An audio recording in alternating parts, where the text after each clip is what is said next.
Morning India. सकाळचे 5 वाजलेले आहेत आणि लाईट गेलेली आहे.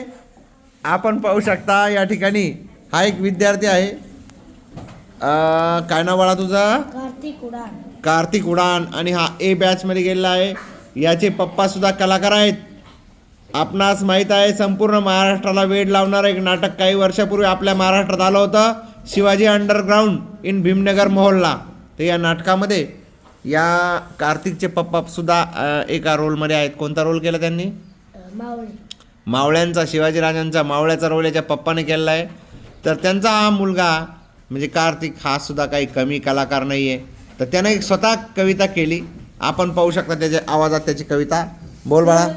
सुनो गौर से भी बैच वालो, बुरी नजर ना हम पे डालो, चाहे जितना जोर लगा लो, सबसे आगे होंगे ए बैच वाले, सबसे आगे होंगे ए बैच वाले, तुम भी तो ए में आओ, तुम भी तो ए में आओ.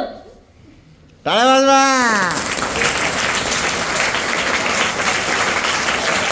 तर या ठिकाणी आम्ही 90 मार्काच्या पुढचे मुलं ए बॅचमध्ये टाकले आणि बाकीचे मुलं बी बॅचमध्ये टाकले.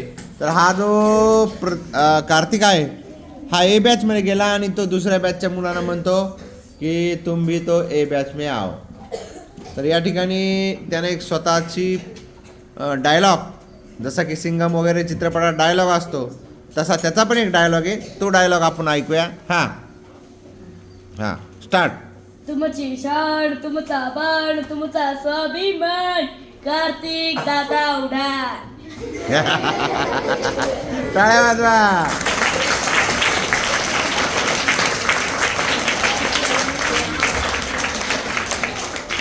म्हणजे तुमची शान, तुमचा मान, तुमचा स्वाभिमान, होळकर सर.